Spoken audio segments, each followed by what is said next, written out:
Hi everybody, this is Kara, aka the Principal Painter, and today I am taking Mrs. Coffee's challenge and doing an hour-long whip and chat. But my video is going to be broken up into several segments because it is a getting to know me video, and so I wanted to show you several places in my world. And one of the places, some of you have seen it already if you watched the Principal Dancing Challenge, which was kind of crazy, but I'm in my office right now. I want to introduce you to someone that's very, very special to me in my life. He is our security guard, Mr. T, and he's going to be telling you how he got his name, Mr. T, and he's also going to be possibly telling you a couple of bad dad jokes. So, are you ready to go? Let's go. We'll be on our way to Mr. T's office. Let me turn the camera around. See you in a minute. Well, I can't turn the camera around, so you're going to be watching me walk to the library and then film Mr. T. Walking through the hallways, all the filing cabinets. Yes, we have to mask up. Sorry. All right. So we're walking through the halls here, almost to the library. Look at our poor water fountains. We have caution tape over the water fountains because no one can drink out of them. But we do have water bottle filling stations, which is nice. And we're here. Hi, Mr. T. Hello. What's going on? Yes, Mr. T is a UT fan, I can tell. All right, I told them, Mr. T, that you were going to tell the story about how you got your name, Mr. T. And I will.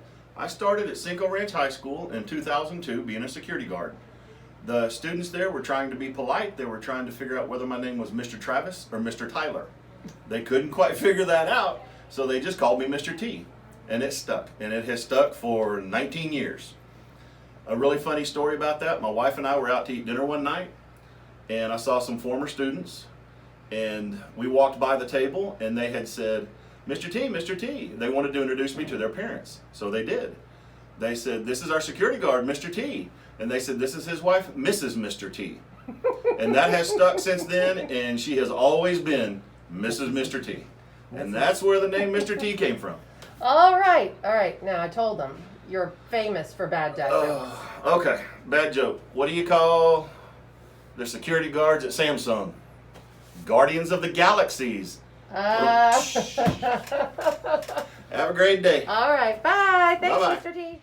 Hi, everybody. I'm back in my office now after that wonderful conversation with Mr. T. Isn't he a hoot? He is an institution at this school, and we just love him. We're very, very blessed to have him here. I thought I'd talk a little bit this morning, and I am going to do a whip and chat when I get home from work, but I thought I'd talk a little bit this morning about the worst and best parts about being a principal. I think some of the worst parts about being a principal are problems I can't fix. Kids whose parents are going through a divorce, or kids who maybe lose their parents to cancer, kids who themselves are very sick. Having to tell a student that they're going to have to be retained. These are all things that I really don't like to do, but I have to do what's best in the interest of the students. Dealing with staff issues, having to have tough conversations with teachers on meeting the needs of students. But first and foremost, I always have kids at the forefront of my mind in any situation. So even if I do have to have a tough conversation with somebody else, the conversation has to be had for the benefit of the students. What else? Lunch duty isn't great, but I mean, it's fun because I get to be with the kids, but it's like herding cats. Class changes, another herding of the cats thing. Put your mask on, stop pushing him, stop touching each other, stop hugging, all of that kind of stuff. It gets kind of crazy. I don't think, even mad parents that come to see me, that's not really the worst part of my job, but mad parents, I love helping to fix the problem for the parent. That always makes me feel really, really good.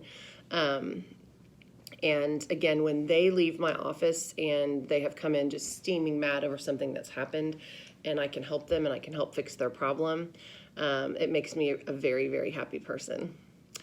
All right. the best part about being a principal? The people. We're a family at my school, and it was funny.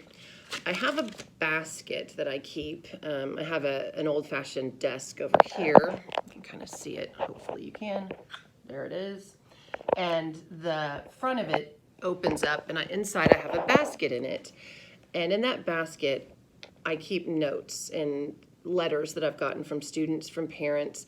So whenever I'm having a really bad day, I can go look in my basket and find something to make me smile. And I have a few. It was funny. I got this book as a gift from a student. It's called Recess, and it's Prayers and Meditations for Teachers, and I've always kept it.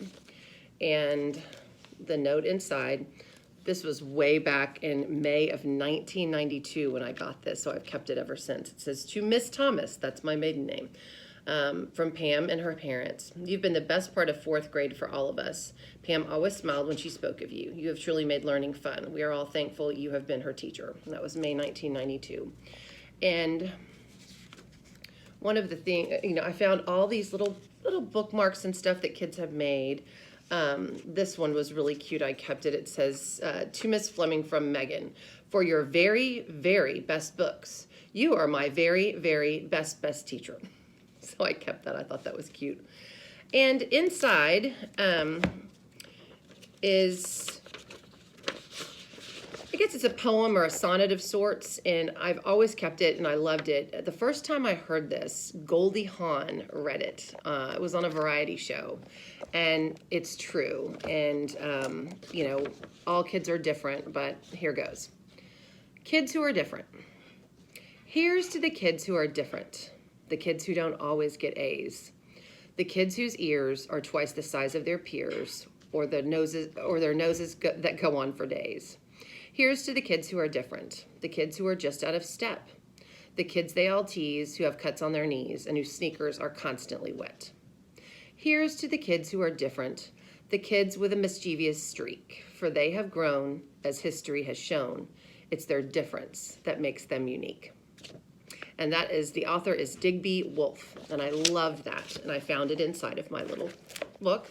And I had a few notes to read you, and again, this is the best part of being a principal. "Dear Kara, words cannot express how grateful I am. In your situation, having to hire many new people and gaining so many new students, you could have easily dismissed my request. Instead, you took the time to dialogue with me. You could have fired me and left me to fend for myself. Instead, you made calls on my behalf to help get me where I wanted to be. It's one thing to say that you want to help people get to the place they want, and quite another to put your own interests aside and sacrifice precious time to help make it happen. I won't soon forget your kindness. I will do my best to pay it forward." And that was from a teacher that I hired. In Katy, when schools decline in population, teachers at that school that have less seniority, the ones that have gotten hired later, go on what's called an excess list. And they're guaranteed a position in the district, but they just don't know where they're going or how or whatever. And I had hired this teacher as an excess teacher. And essentially close to the beginning of the year, the school that her child goes to had an opening, and she wanted to go there. And so I called the principal of that school and I helped her get there. And, again, I was without a teacher for a little bit, but I wanted her to be where she wanted to be. And that's one of the things, that I feel like I do too, is I do help people get where they want to go. And I've lost a lot of people as far as, promotions and getting to where they want to be. But I feel like that's part of my job too, is to give people wings.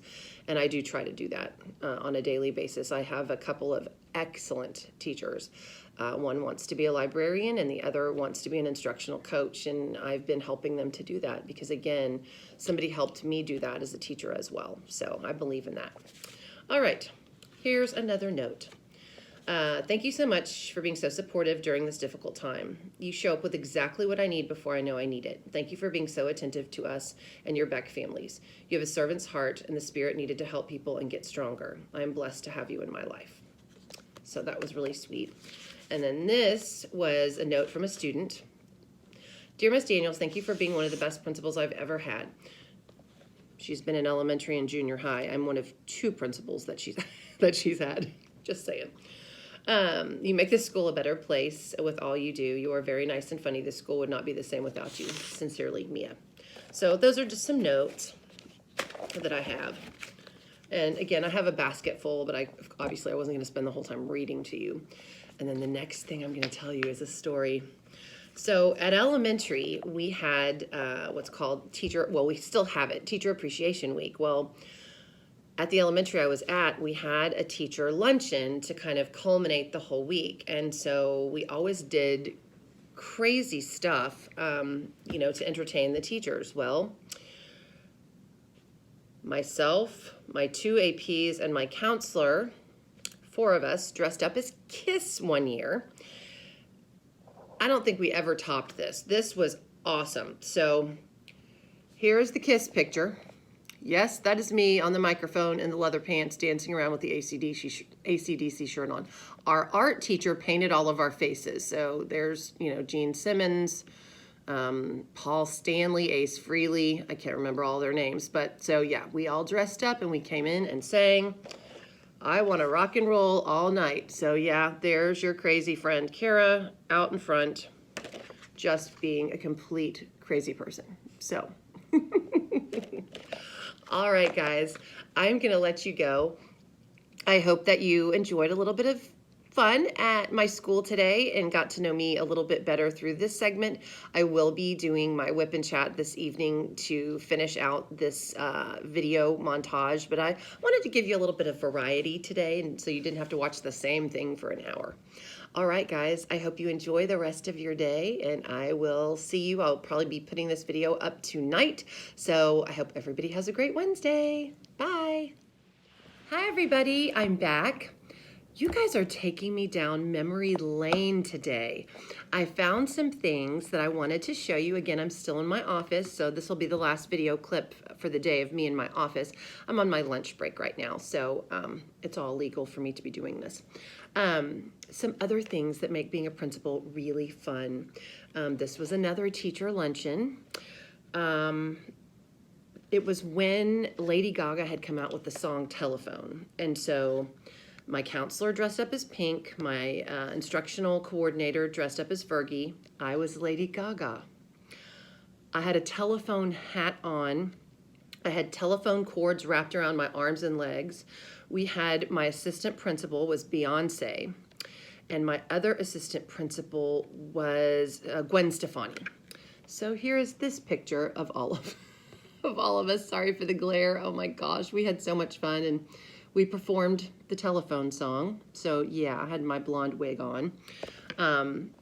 This was another wonderful time in my life when I opened Bonnie Holland. I cannot believe how little Blake was. Remember, Blake is 19 now. But this is when I opened Bonnie Holland Elementary, and look how happy I was.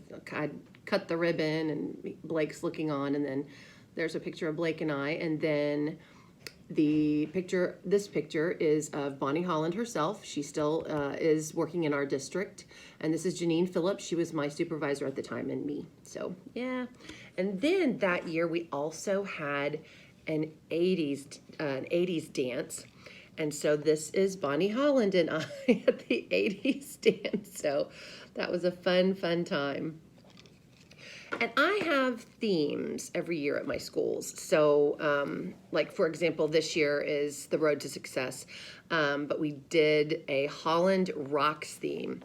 And this was a picture of my admin team with the Holland Rocks theme. So we have our guitar sunglasses and our blow-up guitars. So, again, we always had such a fun time with all of that.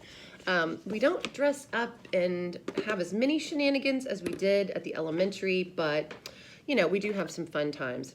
Here is a picture from my school. This was awesome, and I'll never forget this. So I have a teacher. He was a science teacher. He's now a coach and PE teacher. And I have another teacher at my school who is a social studies teacher. And they met, actually. I hired them both as new teachers the same year. So that was fun. And he came to me one day and he said, "Kara," he goes, "I think the moon rises and sets on her shoulders." And I said, "Yes, I can tell that." So he wanted to ask her to marry him. and he wanted to do it at school. So I put together a pep rally that the whole school was at. And to cram that many kids in a gym was a feat. But we pretended that it was a pep rally. Well, it was, but and the kids had no idea what was going on. The only kids that knew were the cheerleaders, and I had sworn them to secrecy because they had painted a big sign. So we pretended like there was a game that she had to go through, and it was kind of like a maze that she had to be blindfolded and go through this maze. So, and then when she got to the end of the maze, there were all these red Solo cups down on the gym floor. And when she got to the end of the maze, he was down on one knee, and he pulled the ring out, and the whole gym went berserko. These kids were going crazy, screaming, crying. So, and I know you won't be able to read the shirts, but, you know, the parents were there, they had a photographer there, and they had shirts made, and his says, luckiest man alive, and hers says, yes, he is. And so this is right after the proposal. That was an awesome time. I just loved that. Again, this is the great part about getting to be a principal. Today, I forgot, do you know what today is? Today is National Rubber Ducky Day. And so we have a staff appreciation committee here, and we do little things to appreciate our staff. So each of the staff members got to pick a rubber ducky. I picked the heart emoji one, and then they've hidden rubber duckies all over the school. And if you find one, and I found one, it's the it says prize duck. I found this one hiding in a bulletin board. Then you got to go down and pick a prize. This was my prize. It's a 1,000-piece rubber ducky puzzle, and I love putting together puzzles, so this should be a whole lot of fun to do. So again, we try to make school a lot more fun for our staff, and we do appreciate them, and we do a few things every month to appreciate them. Our next staff appreciation is National Compliment Day, and that's going to be next Friday, so that should be fun. We're going to be complimenting each other all day, and I realize we should do that every day. Another thing that I found, you know, I was a teacher. I've been in my district my whole career. So I was a 4th grade teacher. I was an instructional coordinator, then became an assistant principal, and then went to another elementary school to be the principal. And then I opened another elementary school, and now I'm at junior high. So as exciting as moving towards goals and achieving my goals are, saying goodbye is not always easy, but these were some of the things that the kids at the elementary, this is when I left my first elementary school to become a principal. Things we'll remember about Mrs. Fleming. Falling off the bench. So the kids at my school, elementary, you know, we could bribe them with stuff, and they got dots as they left the cafeteria, and if their cafeteria behavior was excellent, it was a green. If it was okay, they got a yellow, and if it was bad, it was a red, and nobody wanted a red because that was bad. So I would name the classes that got greens in the cafeteria on the morning announcements. They were video announcements, and so I would announce them. And because it was on video, they could see me. My favorite was when I walked into a kindergarten classroom one day, and this little one looked at me and he goes, I saw you on the TV. Did you see me? And I'm going, oh my, only a kindergartner. So funny. So this is what they said that they would remember me for. Falling out of my chair. So if we got a certain number of greens, I would literally fall on the floor out of my chair, and they thought that was so funny. Knocking Elvis off the table. I'm not sure what that was. The Way She Loves Us, which touched my heart. Doing the announcements, because I always did crazy announcements. Pretending to be Helga Hardhat. Helga Hardhat, I had a hard hat. And when it was time to be Helga Hardhat, it was our vocabulary word of the day. Joking a lot. I did joke a lot, still do. Giving out principals' discipline awards. Giving out math trivia stickers. Gave us privileges, making funny faces. Substituting in the cafeteria. She was always nice. She always has a smile on her face. Handing out stars. Yeah, if I caught you being really good, you got a star around your neck, and then at the end of the day, you could come for a prize. Giving out accelerated reader prizes, saying boo, hiss, yuck, ugh. And I've said that on my channel before. Making funny comments, and the way she loves kids. So those were some things that the school did for me and gave me in a beautiful scrapbook when I left my first school. Now, my second school, when I left, look at this. And all of you are crafty and artistic, so you will be able to appreciate this. This is a book that says Hooked on Kara. And when you open it up, look at this. Each of the staff members made me a fish. They decorated the fish, and then on the back they wrote me notes. But isn't that a gorgeous book? I absolutely love it, and have kept it and treasured it all these years. And I got this in 2003 when I left to open my first elementary school. So again, you guys are taking me down memory lane today. Again, this will be my last video at my school, but I sure have had a great time sharing some things with you about being the principal of a school and the great memories that I have at all my schools. So I feel very, very blessed to have been able to have the experiences that I've had. So I'll see you at home. Bye. Hey everybody, this is Kara, aka the Principal Painter. I am back home. I did some filming at school earlier today that I'm going to put at the beginning of this video. And this is well, not the end. I still have 40 minutes to go for my hour. I filmed about 20 minutes at school today. And I'm going to spend this time talking with you about some more things about me and my life, and some may be a little bit repetitive, but some is not. And for those of you that have seen my other WIP and chats, some of the things you might have already heard. I won't go into as great a detail about them, but I thought of some other things to share with you about me. My current WIP is this mystery painting. You can see the duct tape on it. This is part of a collab that I am doing with Rivka of Rivka's Craft Corner. And so I'm not sure what the painting is, but it's crystal. It's all crystal. It's absolutely gorgeous. I love the way that these drills are looking on this canvas. I also have a new accoutrement, and that is this. And this is a Treasure Studios art. I am an affiliate with Treasure Studios art, so if you ever go on that site and use the code PAINTER15, you will get 15% off any Treasure Studios art paintings or paintings over $40. So you have to spend a little over $40 and you can get a 15% discount.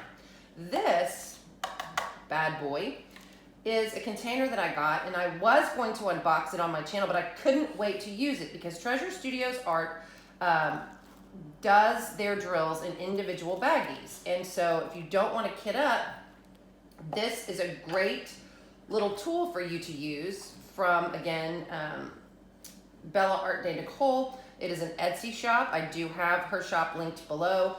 And it basically, you can see how they're sectioned off. I have these baggies in groups of 5. There are 29 colors in this particular diamond painting.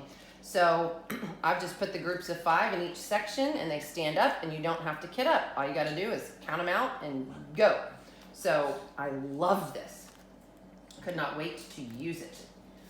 Okay. What else about the Principal Painter do you need to know to get to know me better?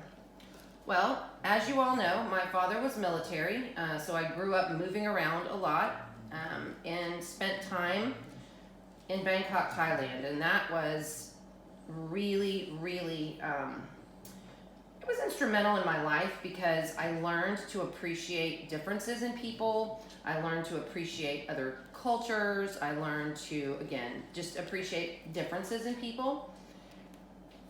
And I think, again, it really shaped me. So I went to international school in Bangkok, Thailand, from, again, the time I was school aged until the time we moved back to Texas from Bangkok.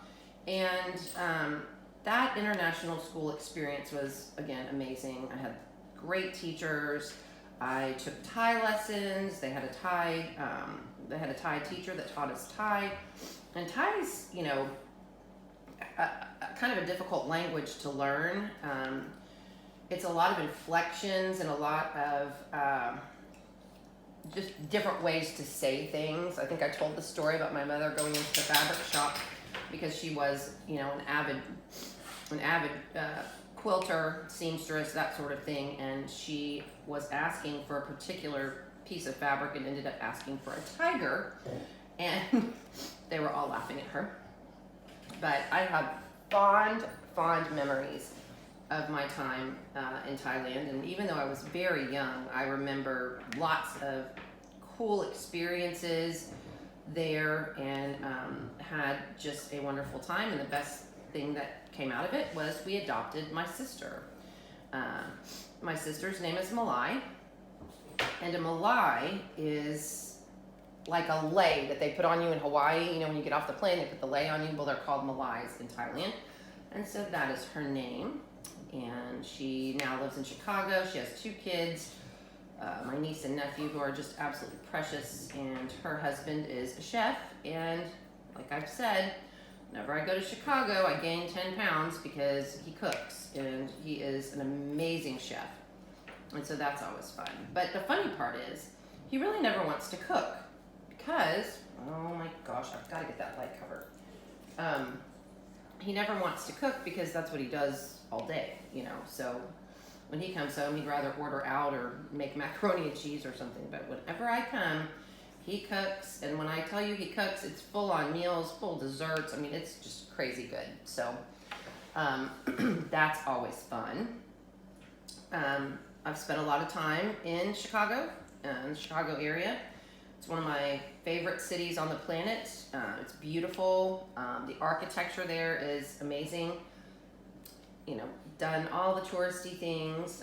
One of my very dear friends, Anne, lives there, and man, Anne, gosh, she's one of the most down-to-earth people you will ever meet. However, Anne married and divorced because he was not being very nice to her, and she remarried, and she got married. Mike is the nicest guy ever. He treats her like a queen. He, again, attends to her every need, and Mike makes a darn good living. I remember the first time I went to Chicago after not seeing Anne for years, and, you know, helping her get through her divorce and all that, and she picks me up in a Porsche SUV, and I'm going, Anne, this is a Porsche. And she's like, I know, it's cool, right? I'm like, yeah, it's cool. Are you kidding me? And she drives me to her house, and it's in kind of a suburban area outside of the Chicago area. The house is ginormous. And then we ended up going downtown, and she's like, we're going to stay at the condo. And I'm like, the condo? You have a condo? She's like, yeah, I've got a condo. I'm like, okay, great, I'm in. So she drives to the condo. Y'all, it's Oprah's condo. And she said, I know it's Oprah's condo. Oprah lives there. She's like, we are on the poor side of the condo. Well, I don't know what she considers the poor side of the condo, but that condo is amazing. It's beautiful. The whole back of it is glass, and all you see is Michigan Avenue and the Miracle Mile and all that. Oh, we had the best time. And, you know, full maid service. I mean, I was so pampered on that trip. I'll never forget it. And it was just me that went on the trip that time, and we had so much fun. And Marlon and I have stayed there also with Mike and Ann, and oh my God, it's gorgeous. It's beautiful. But I digress. So back to Thailand. Had a grand time in Thailand. Got to see and experience things. I have traveled to Japan. I've traveled to China. At the time, we wanted to try to get to Vietnam, but things were not great politically then, so I didn't get to do that. Singapore.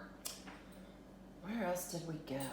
We traveled hither and yon and had a great time because, again, it's Southeast Asia, and so I feel very fortunate that I've gotten to see a lot of Southeast Asia in my travels.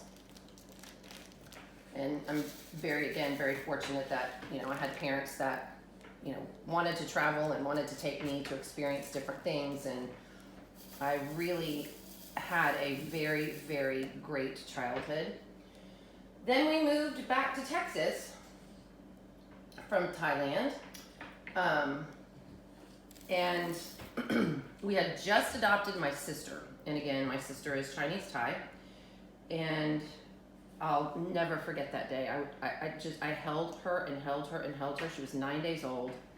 And I wouldn't let her go. My mother would be like, Kara, it's time to feed her. It's time for me to take her. No, you can't have her.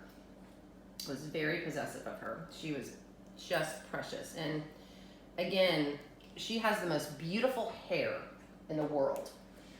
It's long, it's thick. I mean, she literally could do hair commercials. But the funny part was when she was a baby, because her hair was so thick, it stood up and she looked like a porcupine at the time because it just stuck out everywhere. I remember we visited my grandmother, and at the time my grandmother lived in Colorado. And so we went up to the mountains to a friend of my grandmother's cabin, and it was absolutely gorgeous. And there's a picture that was taken of Malai in a high chair, and she's, having a snack or eating or whatnot.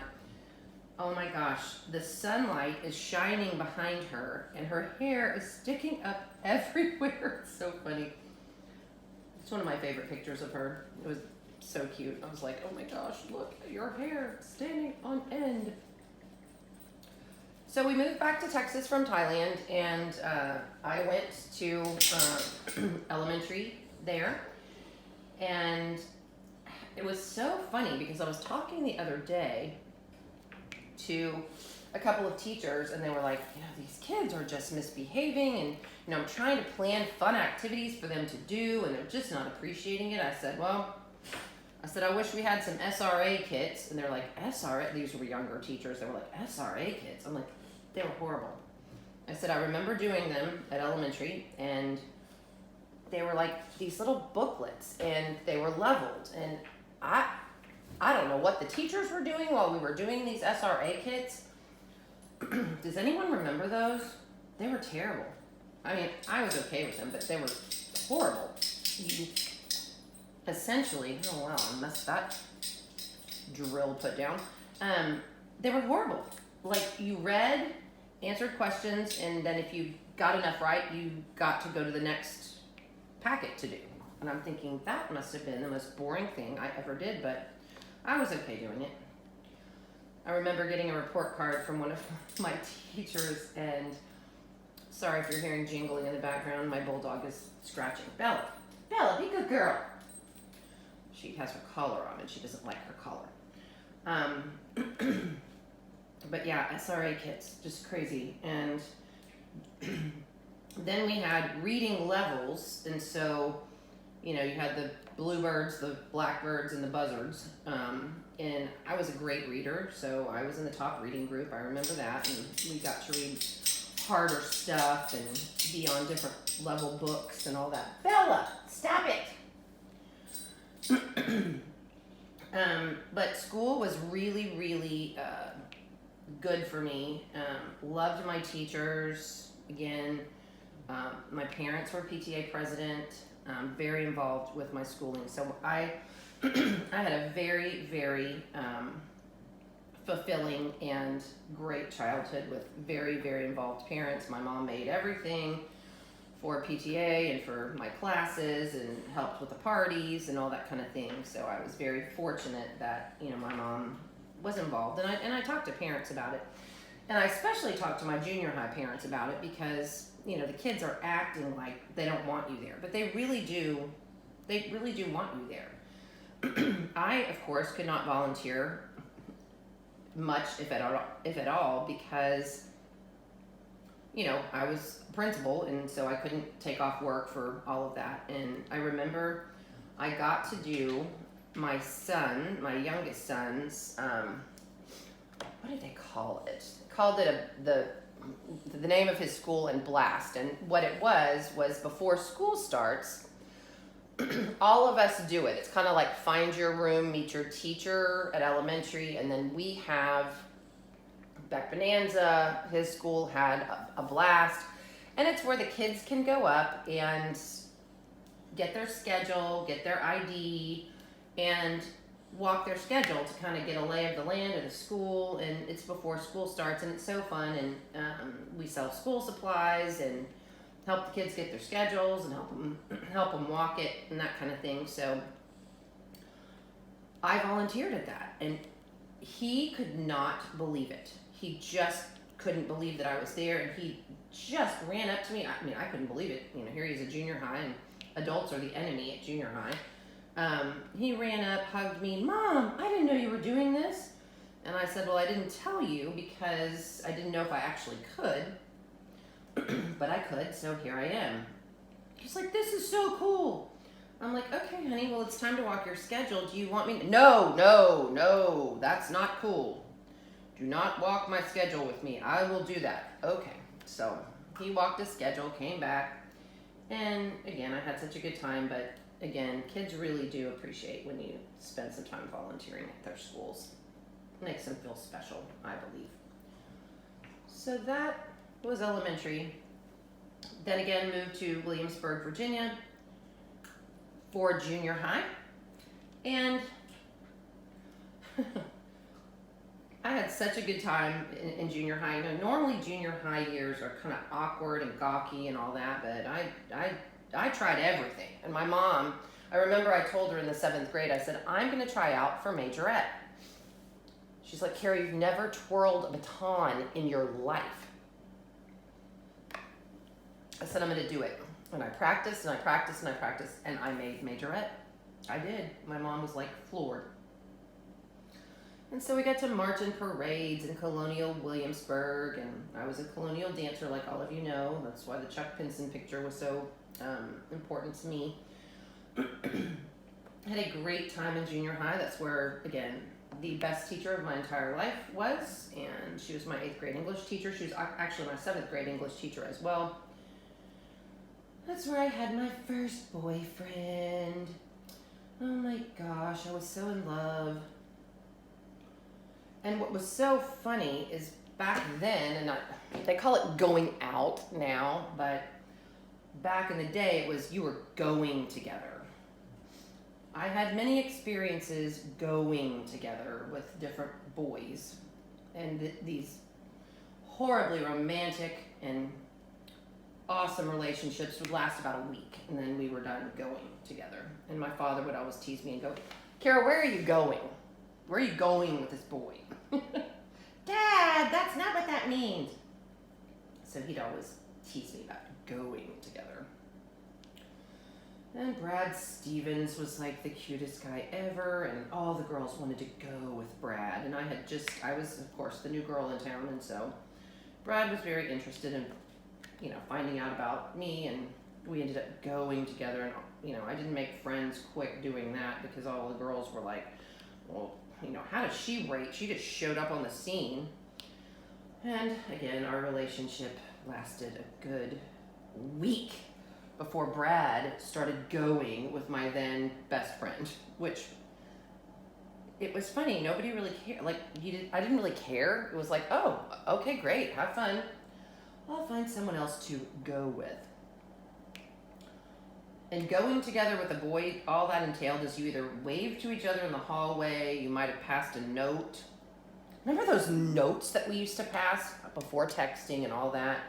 And you'd fold it corner over, and you'd fold it again, and you'd wrap it up, and then you'd tuck the note in so you had this nice folded note. I'll never forget that. I could probably, let's see if I can demonstrate.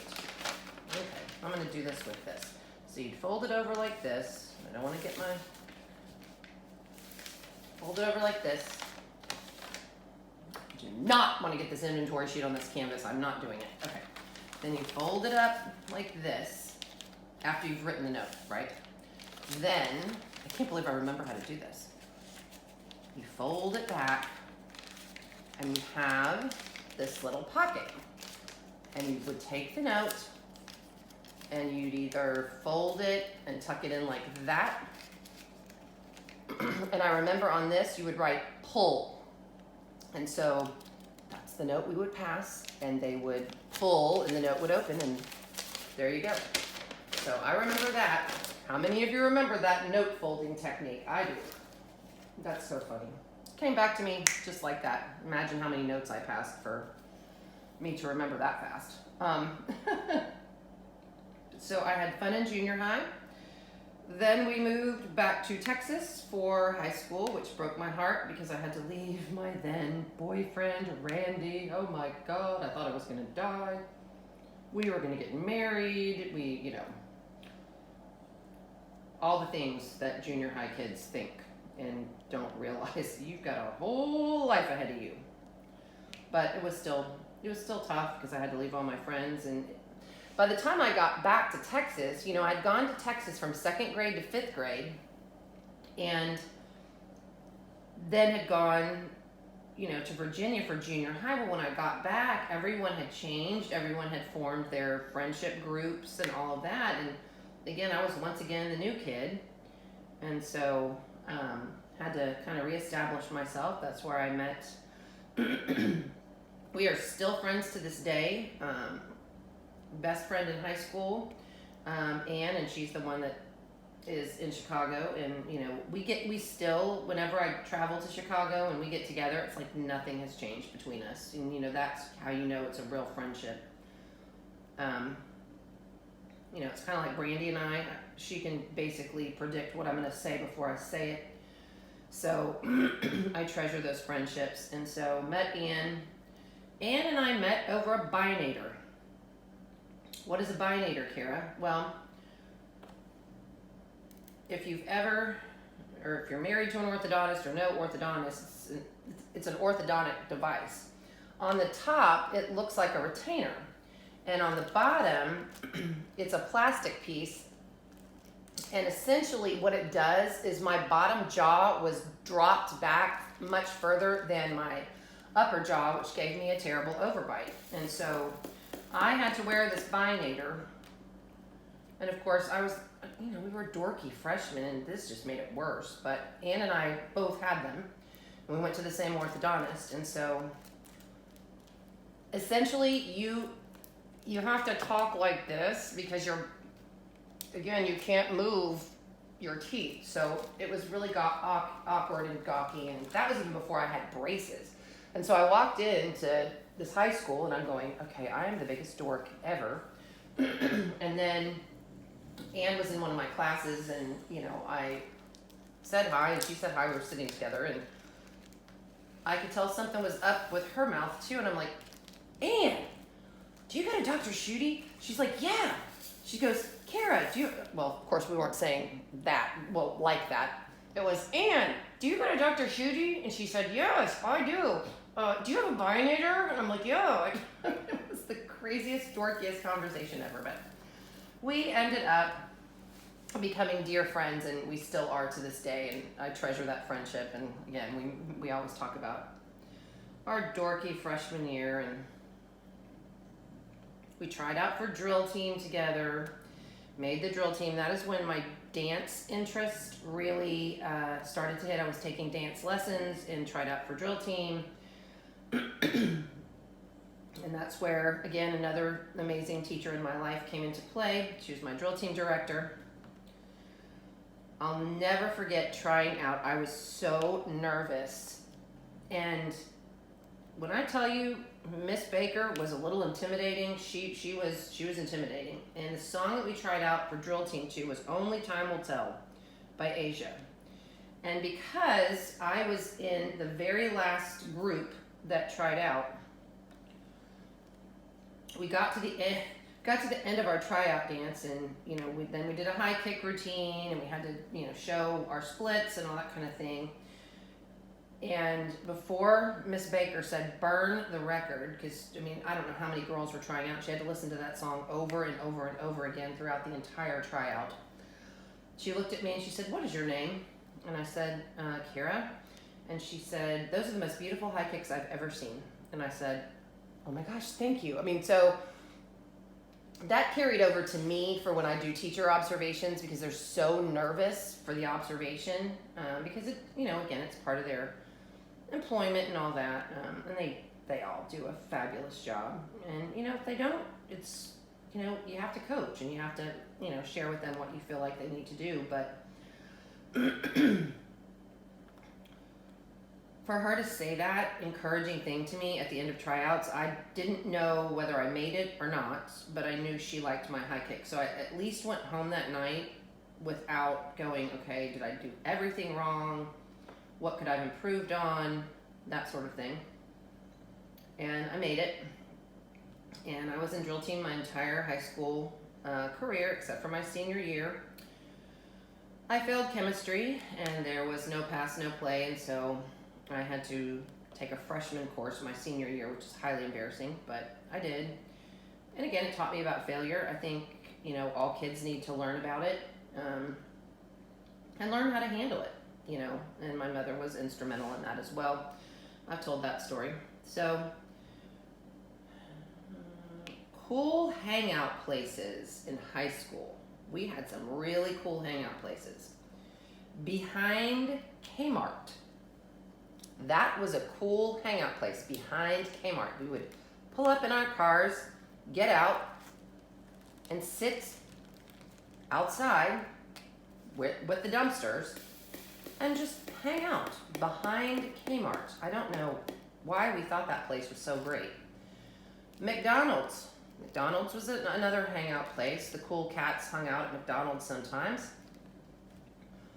The Maze. The Maze was awesome. It's so funny now because I live by the Maze, and they called it the Maze because you had to go through a series of streets, and it was undeveloped land, and now it's neighborhoods galore, like where the Maze was.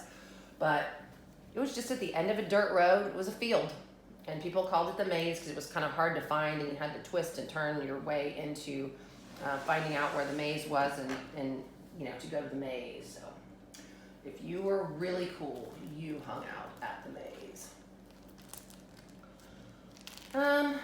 We'd go to the beach. We have Galveston that's near Houston. We go to the beach sometimes. I'm not a beach person. I have two shades to my skin, very, very white and very, very red. I don't tan. I burn. That's just it. Unfortunately, because I love the beach, I love the sun. Sometimes during, some days during the pandemic, I would look at Marlon and say, I need some vitamin C, meaning vitamin C, SEA. And so we go and we drive. I love the beach, just not for tanning purposes because I don't tan. When I want to tan in a bottle works for me. That's the only way I can tan. Tanning beds do not work for me, I burn. Spray tans work for me, so I guess I'm safe because I just never was a big sun person. So that probably saved my skin a little bit. But yeah, I do not tan. I can be literally sitting outside for 15 minutes, no matter where I am, and I will burn. 15 minutes! Ridiculous, but my skin is very fair, and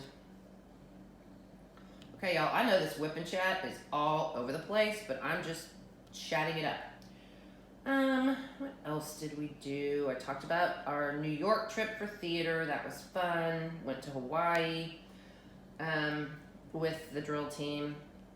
That was interesting, staying across from an Australian soccer team. We were a little gaga.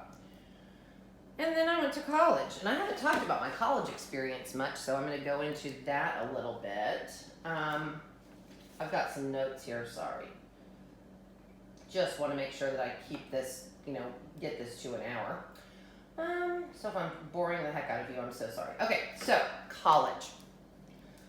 It is safe to say that I experienced the entire college experience. And to this day, I still can't say no. I like to immerse myself in an experience. Probably why I started this channel. So I went to Texas State University, loved it. I made the drill team there. Talked to you a little bit about my dear friend Kay, who was the watermelon thump queen from Luling, Texas, and I told my mom she was the queen of her town. We were on drill team together, and during that freshman year, I also pledged a sorority. I was a Delta Zeta. DZ, pink and green turtles, yay! Kay didn't want to pledge a sorority, which was fine. We were still dear friends. And so this was so funny. We would have, we'd be practicing in our tights and our leotards, and, we had our leg warmers. This is back in the day. And we had our sorority buttons on. I had my Delta Zeta button on, and people had their Chi Omega button on, or their 80 Pi button on, or what have you. And Kay didn't pledge a sorority, but she wanted a button. So she had a button that said, "Save the males." I'll never forget that. I'm like, "Kay, you cracked me up." Oh my gosh, it was so funny. She's like, "Well, I need a button, Y'all are expressing who you are. I'm expressing who I am. Save the males." Okay. College dorm life.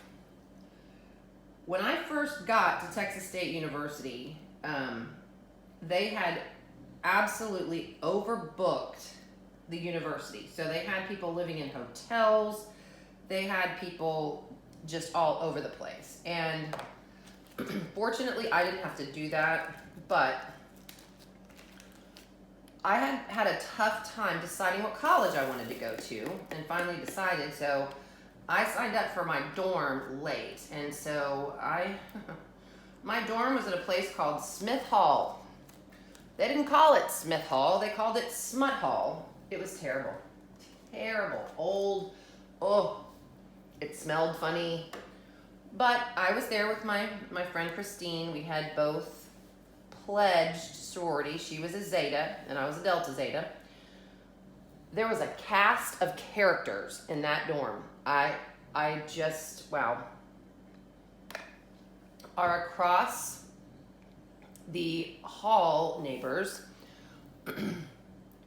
one was kind of a debutante from Dallas. That was fun, going to Dallas with Kathleen, because Kathleen, Daddy's credit card paid for everything. And it was like, okay, yeah, I'm there. What do you want to do?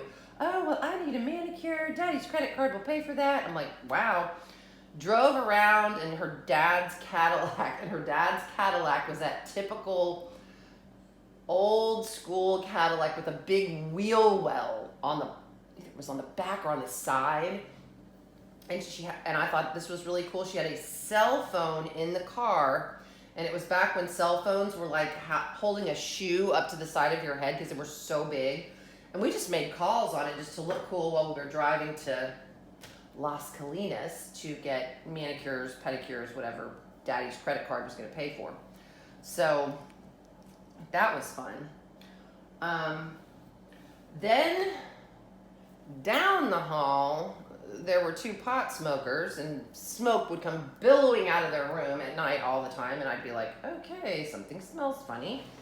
And then there was an ROTC girl who hated us. She would, you pink bow sorority bitches, that kind of thing. And I'm like, okay, wait a minute, that's not very nice. But we would leave the dorm fully dressed in our sailor dresses with our big old bows in our hair and our sorority buttons and all that kind of thing. So that was my first year of college. I learned a lot. It was fun. Then, so I was on the drill team, pledged a sorority, still kept that up, and met my college boyfriend, who was the president of the Kappa Alpha order. That was his fraternity. And so I was made a little sister of Kappa Alpha, so I was a KA little sister. We were called Southern Belles, and we would help with rush and talk to boys coming to join the fraternity and all that kind of thing. We had some great times. It was funny, the last time we were in San Marcos, I made Marlon pull up to the KA house. He's like, I'm not going in. He stayed in the car, and I went in, and of course these two young boys, I was like, I was a Southern Belle, and they were like, oh my gosh, I felt so old. Anyway, they were like, come on in, come see the house. So, of course it's a typical fraternity house. It was completely trashed from the night before when they had a party, which was typical back in my day too. So people would just come in, and I remember they had a beach party one time at the KA house. They trucked in sand the whole first floor was covered in sand, like inches of sand. I don't know how they got all the sand out of there, but it was really cool when we got there. But I'm going, how are they going to get rid of all this? And when I went to college was when the drinking age went up to 21. And so the fraternities were having to be really, really careful who they served alcohol to, or so they said. So essentially, what happened was you'd go in and they'd give you a bracelet and mark your hand. Okay, I have dropped a drill on my canvas. I have no idea where this thing came from. Oh, where is it? So anyway, they'd mark your hand and, you know, and they would say, this is the alcoholic punch, this is the non-alcoholic punch, wink, wink. It was all alcoholic, all of it. They weren't fooling anyone. So anyhow, that's kind of how they did that. We had a lot of fun doing that. We went skiing. You know, they had a, what was it called? Old South. We would have, you know, formals and dances as sorority, and they would have formals and dances as a fraternity. And again, theirs was called Old South. Ours was, you know, DZ formal or whatever. Of course, we'd have t-shirts and take party pics and all that kind of thing. And it was always the same pose in those dang party pics. It's like, party pic, and we just hug each other and you know, it's like, okay, can we think of another unique pose to do in these pictures? Nope, we just hugged on each other. Or you hugged on your boyfriend or whatever. So, yeah, he was the president of the fraternity, and oh gosh. Let's see. So again, I was a Delta Zeta, K little sister on the drill team. I worked in the financial office of the college. That was a great job. I loved it. Worked there for a while, and then I got my student teaching assignment, because when you're, you know, in practice to be a teacher, you do student teaching. And so I student taught at Memorial Elementary in New Braunfels, Texas. And oh my gosh, my cooperating teacher was fabulous. Carrie Mercer was her name. I'll never forget her. Taught me so much about organizing a classroom, remaining calm. And because she was so good, they had given her some tough kids. You know, that's always kind of the typical way things work out. If you're good, people give you some tough kids because they know you can handle them. And there was a kid in the class named Corey. And Corey and I got along pretty well. You know, he decided I was okay. But I remember there was one day he dropped a pencil on the floor and he goes, oh, crap. And my eyes got wide, and this is, you know, when you learn as a teacher, you can't just overreact to kids, because they take it and they run with it, and they see your reaction and they know they've gotten a reaction out of you. And I said, Corey, what did you just say? And he looked at me and he goes, crap. Crap, crap, crap, crap, crap. And he's looking at me like, yeah, now what are you going to do? So we had a little discussion in the hallway. I did remain calm, but it was just so funny the way he did that. And so I finished up my student teaching. I graduated. My parents did go back on their word. They told me at the beginning of college they were only paying for 4 years. I was not going to be a perpetual student. I finished in 4.5. I changed my major 3 times. I was a psychology major, a dance major, and then went into education and fell in love with it. So got out of school, and I graduated in January. So, you know, teaching jobs are few and far between, so I moved back in with my parents and took some subbing jobs. And those were interesting. My first sub job, I will never forget. Walked into that classroom, they were going ballistic. The principal was there, the AP was there, another teacher was there, and they're like, if you need any help, you call us right away, call us right away. And again, I'm in a little sailor dress with a bow in my hair, and one of the kids looks up at me and says, how old are you, 12? And I'm going, this is going to be a long day. But we figured it out. I lasted a week in that position, and because I lasted a week, they kept calling me back, and I kept going back, and I liked the school. Again, it had some challenging kids, but at the same time, I loved them, loved that school. But it, again, wasn't the time there. They didn't have any positions open, and so then our neighbor said, there's a position open at a school in the district that I work at. And I'm going, okay, 4th grade. So I go to interview for it. And the principal there, she has since passed away. She's the sweetest lady ever. But she was a pretty heavy smoker. And you really weren't supposed to be smoking in a school at that time.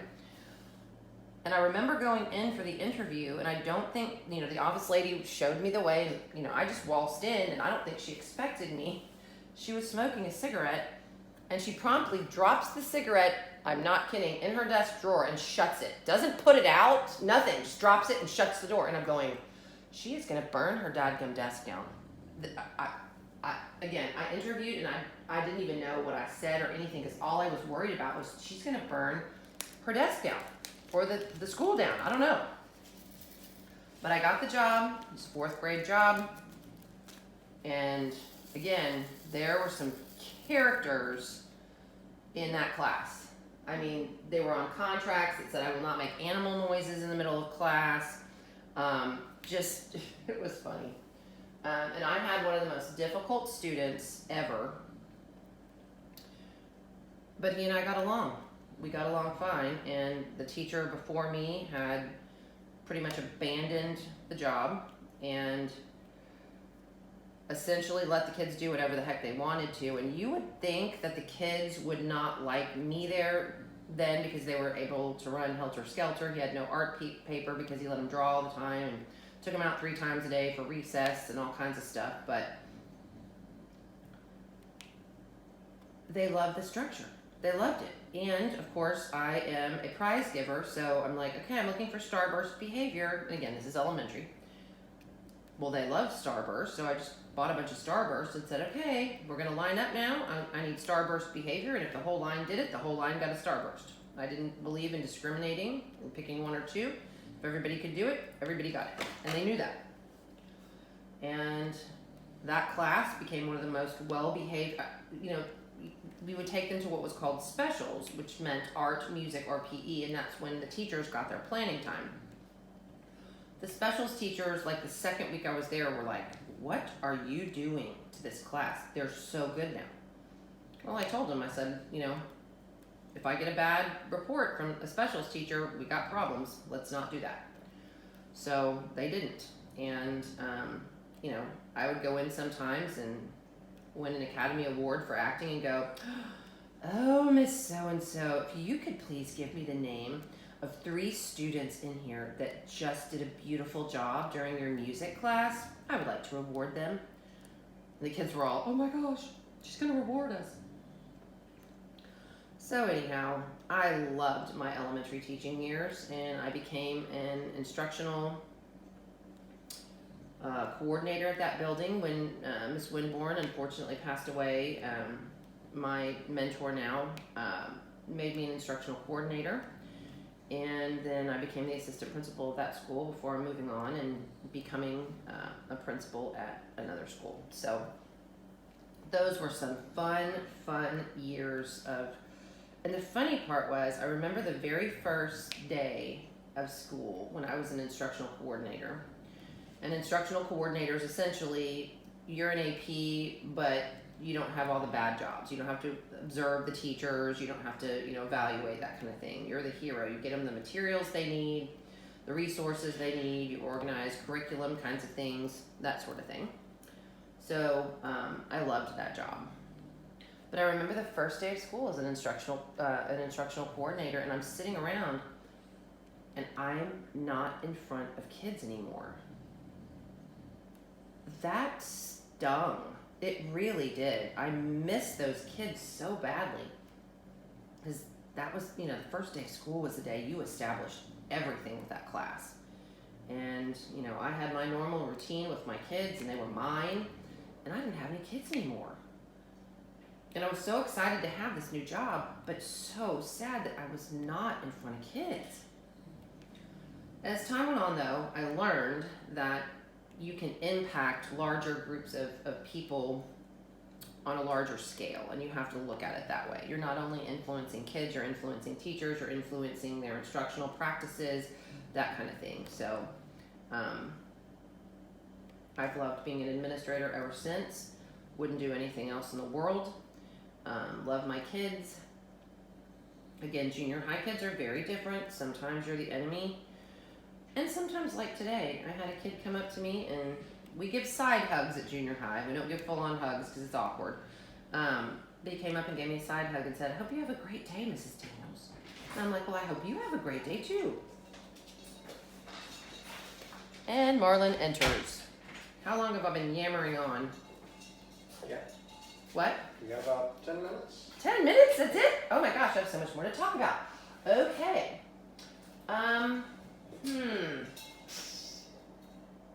Okay, so let me talk to you. You know, I went through a marriage and a divorce. I have 2 sons. One is a firefighter, and one is taking online courses for college. Very, very proud of both of them. They both have jobs, and they're working really, really hard right now. I know my oldest son is very excited to be a firefighter. And, but again, I'm married and divorced, and I was on my own. And Marlon and I had met on Facebook. I have known Marlon since 2nd grade. It's a very, very long time. So we went to 2nd, 3rd, 4th, and 5th together. Then I moved to Virginia, moved back, and we were in high school together. Marlon was an exceptional athlete and played football for our high school football team. Okay. Oh, I'm at 44 minutes? Yeah, baby. Okay. Anyhow, I have to tell this story, and if I go a little over, I can edit some other parts out. Okay, bye. Essentially, after meeting Marlon and dating Marlon, of course, we were engaged, and our wedding was in Key West, Florida. When I tell you, woo! When I tell you those pictures look fake because it was so beautiful there, I just, oh man, Florida's another, you know, every time I find a favorite place, something else pops up that's my favorite as well. So, yep, we were married. We took our entire family was there. My parents, my cousins were there. They sang at the wedding. They're musicians in Nashville. They sang at the wedding. My sister, unfortunately, a couple of my close friends were supposed to be there, but one of their sons tragically passed away. That was very, very difficult. And I totally understood. But it was a beautiful wedding on the beach. And we had the best time. I mean, just everything about it was just magical. And my youngest son didn't understand. He was like, "Let's go back to Key West and bring everyone with us." And I'm going, I don't think we're going to get everyone with us for the wedding. But anyhow, it was a beautiful time, beautiful wedding. And I'm living my best life now. I really, really am. You know, you got good days and bad days, and nobody's life is perfect. But it's pretty perfect to me. And I'm extremely happy, and I have a loving family. Still have not been able to see my father, but we'll be able to do that very soon, I know. So thank you for listening to me yammer on. I hope you've enjoyed it, and you know, feel free to reach out with any comments, questions, anything that you have to ask me about. I'm pretty much an open book, folks. There's not a whole lot of secrets about me or my life, so I'm glad that you stopped by to either watch this, you know, or you all stopped by to watch it, sorry. Thank you, though, for taking the time. An hour is kind of long, but hope you got some interesting tidbits about me and got to know me a little bit better. And all right, I'll leave you like I always do. In a world where you can be anything, be kind. This is the Principal Painter and Mrs. Coffee. I am signing off.